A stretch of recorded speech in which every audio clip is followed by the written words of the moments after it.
polite conversation here. If you like this content, please subscribe and like the video. Today I will be discussing George Washington's last two warnings to the American people. After he served brilliantly as the general of the Continental Army and served 2 terms, set the precedent for 2 terms, as the first U.S. president, he died shortly after that.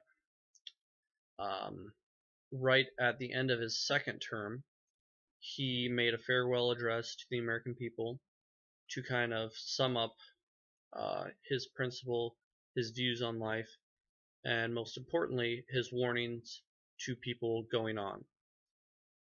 Many people today focus solely on policy and forget the principles that America was founded upon.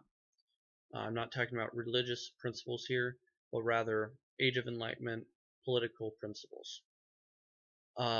These were obviously applied in many different ways in many different countries, but in America originally, part of this was non-intervention and a kind of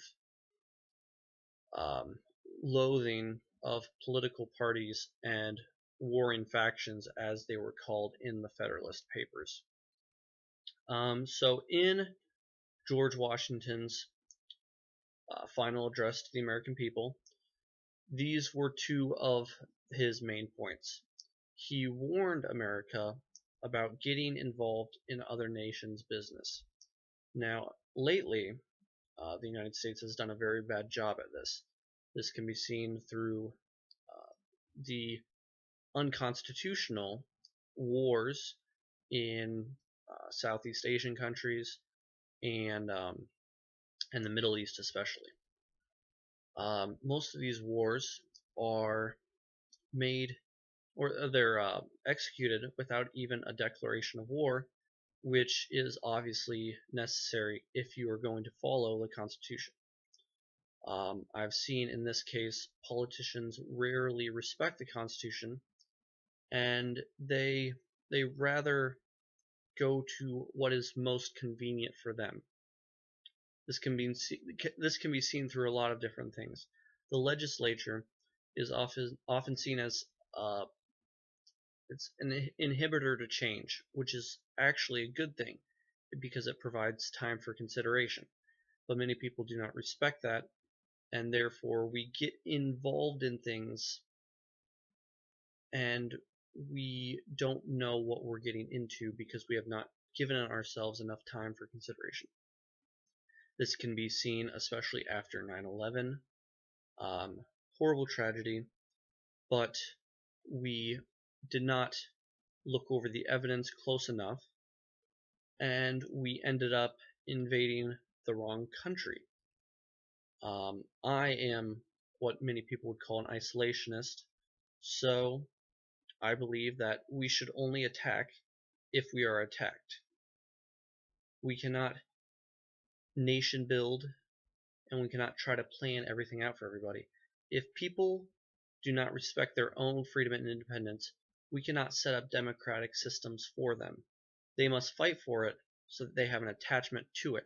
That is part of the reason why America has gone on this long. So non-interventional, that obviously is not respected. I don't know which of these went first, but the second point that I'm going to bring up is his warning against political parties. This was even more of a failure than his first warning. The second warning failed to do anything because while he was saying this, political parties were already forming between Secretary of Treasury Alexander Hamilton and Secretary of State Thomas Jefferson.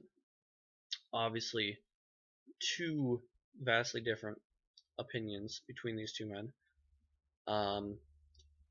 but that's besides the point. So two political parties, Thomas Jefferson and the Democratic Republicans, and Alexander Hamilton and the Federalists. These parties have changed, obviously.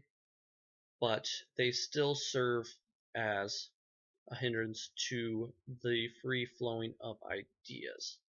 George Washington did not like parties because he believed that people would be more attached to their parties than to their country.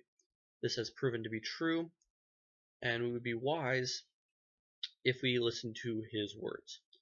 I will have more content later about how to destroy political parties, and I have a book coming out, I believe, next summer. So it should be the beginning of summer, by June 1st for sure. Um, and I'll tell you more about that later. But if you like this content, please subscribe below and like the video.